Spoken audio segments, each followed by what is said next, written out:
Director of Angus Energy. George, thank you very much for joining us today. Thank you, Catherine. On site at Salt Fleetby, can you tell us how things are going?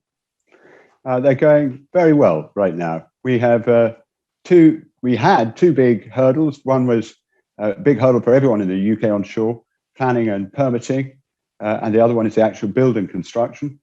In the case of the planning and permitting, I'm pleased to say that we're on the cusp of completing all of our regulatory and local authority permissions. We've got in our final local authority planning permission last week, and we have full OGA consent to produce. And in terms of HSE, we've signed off on our pipeline. And in terms of the EA, I can reassure investors that we expect to give them a happy announcement in the next couple of weeks on that.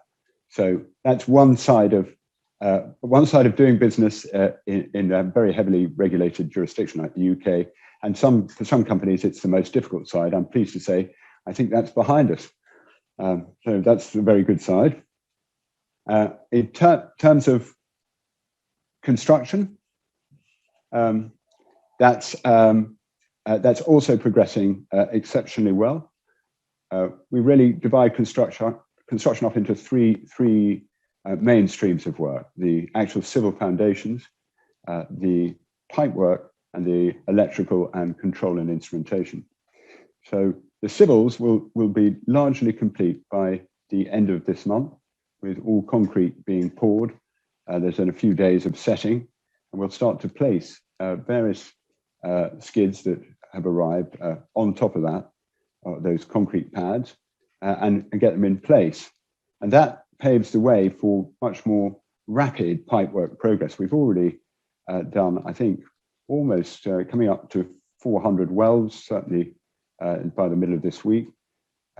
That welding process gets much faster when you actually have the skids, these large pieces of equipment to tie into. You can't guess their exact position in advance of them actually being in place, because it's a millimeter by millimeter job, Catherine. So you get anything wrong there. Once pipe work, or rather twin tracking with pipe work, we'll be doing an electrical run as a cable pull, it's called, all the way around the site. This is a high pressure gas facility, so all the electrical work has to be done by very highly qualified personnel. But nonetheless, there's a nice target for doing that, as with the control and instruments. So we're kind of happy with the way things are progressing. I don't see any known unknowns. There's always the unknown, but we have procured all of the things that we need to achieve this. I think that's the most important thing. And the teams I've got here, in terms of TEI, our welders, and our electrical contractors, KES, and also our civils contractors, CLS. These are all good people who I've met, who I watch working, and they work well together. And if you've got good people and you've got your worst of your procurement done, you have a very, very high probability of being able to achieve things in a sensible timeline. That sounds great, George. Thank you so much for the update. And can you tell us, when is the most likely date for first gas? I knew you'd ask that one, Catherine. We're aiming to achieve first gas during May. In the best way in the world, I'd like it to be early May.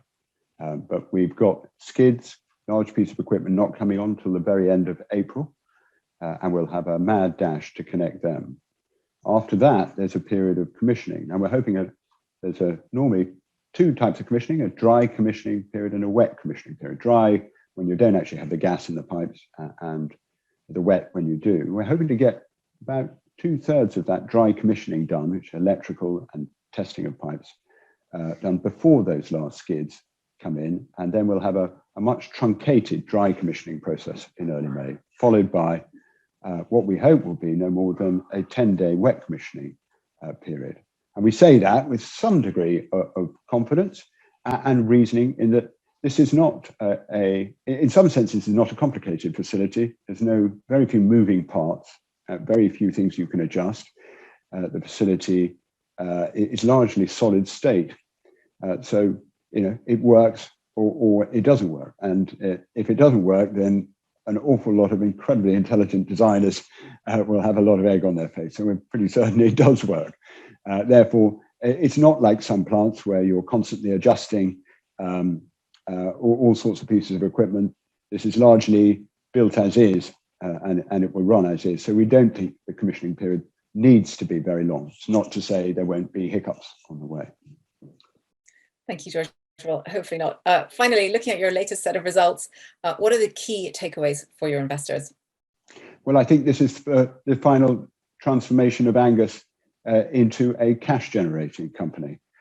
And there's been a long and hard road for shareholders, and I think they'll be looking for dividends or some material corporate action or other forms of returns. And I'm hoping this is the moment when they can call those hopes reasonable expectations. So good news for shareholders, definitely. And you can see the interest in this asset and in the company around where we happen to have acquired this field at the most propitious time, and shareholders should be pleased that we've done so. Thank you very much, George, for your time today and for the update. Okay, thank you, Catherine. And thank you for watching Flagstaff TV.